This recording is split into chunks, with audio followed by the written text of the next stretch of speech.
Hello guys, welcome to my YouTube channel. आज हम बात करेंगे दिल्ली की स्थापना की कि दिल्ली की स्थापना किसने की, कब की, इसका निर्माण कब हुआ और यहाँ पर क्या क्या डेवलपमेंट, क्या क्या विकास हुए। तो चलिए शुरू करते हैं। दिल्ली की एक शहर जिसका इतिहास सिर्फ कुछ 100 साल नहीं बल्कि हज़ारों साल पुराना है। महाभारत के इंद्रप्रस्थ से लेकर मॉडर्न भारत की राजधानी बनने तक दिल्ली ने सब कुछ देखा है। सबसे पहले जिक्र दिल्ली का मिलता है महाभारत में, जब पांडवों ने इंद्रप्रस्थ नगरी बसाई। कहा जाता है ये दिल्ली का प्राचीन रूप था। आज भी पुराना किला के आसपास लोग इस इतिहास को जोड़ते हैं। फिर इसके बाद माना जाता है तोमर डायनेस्टी, मतलब जो राजा अनंगपाल तोमर थे, उन्होंने यहाँ पर शासक किया, उन्होंने यहाँ निर्माण कराए। तो वो पांडव वंशी राजपूत माने जाते हैं। उनको दिल्ली मतलब पुरानी दिल्ली का संस्थापक कहा जाता है। दिल्ली की स्थापना लगभग 736 ईस्वी में राजा अनंगपाल तोमर प्रथम ने करवाई थी।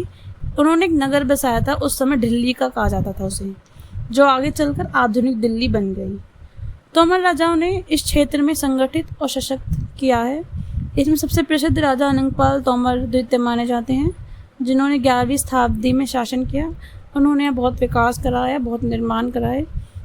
कहा जाता है कि उन्होंने दिल्ली में प्रसिद्ध लोह स्तंभ, जिसे आयरन पिलर कहते हैं, उसको स्थापित कराया था, जो आज भी कुतुब मीनार परिसर में मौजूद है। लेकिन इसका निर्माण चंद्रगुप्त मौर्य ने अपने उसमें कराया था, अपने शासनकाल में। बट इसको यहाँ पर स्थापित जो कराया था वो अनंगपाल तोमर ने कराया था। अनंगपाल तोमर ने दिल्ली में एक बावली बनाई जो कि बहुत प्रसिद्ध है, उसको अनंगताल बावली कहते हैं। इसके बाद इन्होंने महरौली के पास एक किला भी बनवाया जिसे लाल कोट कहा जाता है।